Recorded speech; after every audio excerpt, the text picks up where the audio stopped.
Rancher Kevin Kerster works dawn to dusk, drives a 12-year-old pickup truck and earns less than a typical bureaucrat in Washington, D.C., yet the federal government considers him rich enough to pay the estate tax, also known as the death tax. And with that tax set to soar at the beginning of 2013 without some kind of intervention from Congress, farmers and ranchers like Kerster are waiting anxiously.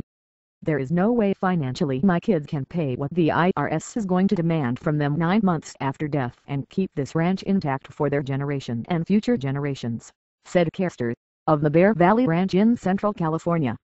2 decades ago, Kerster paid the IRS $2 million when he inherited a 22,000-acre cattle ranch from his grandfather.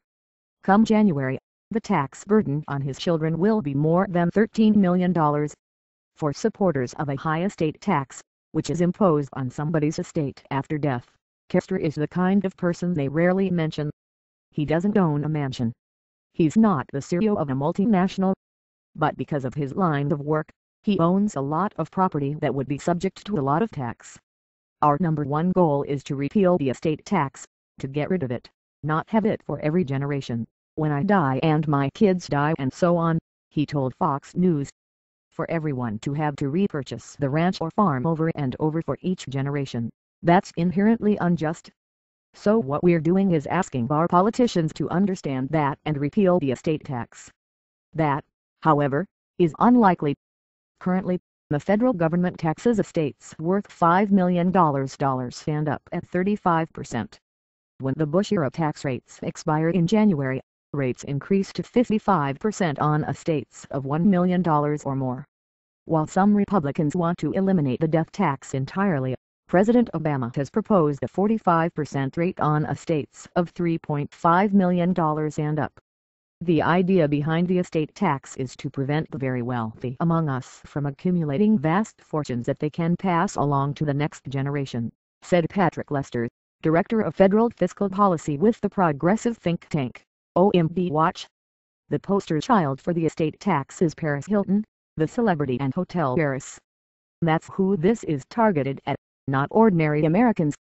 But according to the American Farm Bureau, up to 97% of American farms and ranches will be subject to an estate tax where the exemption is set at $1 million.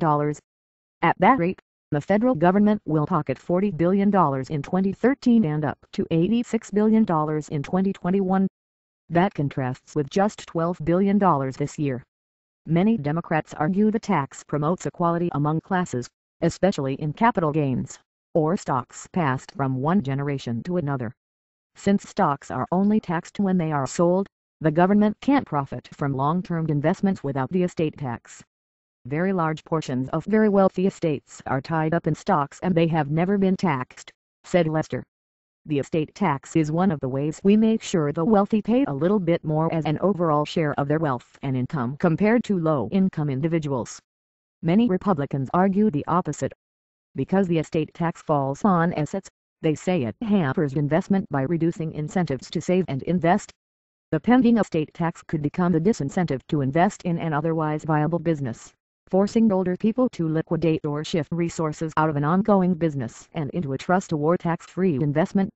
We're not millionaires in the terms of making $1 million a year, said Kerster, who lives in a modest home and whose family, not outsiders or a corporation, runs his ranch. I have $500,000 in soil. Kerster can't spend it without selling land.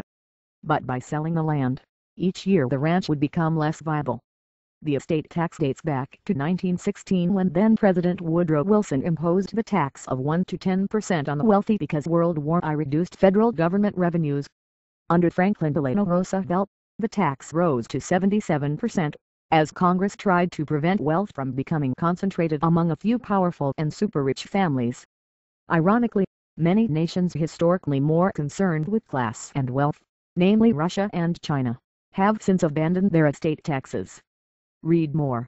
http://www.foxnews.com/politics/2012/11/16/ Ranchers Farmers Brace for Death Tax Impact #9ZZ2CMDTMLZQ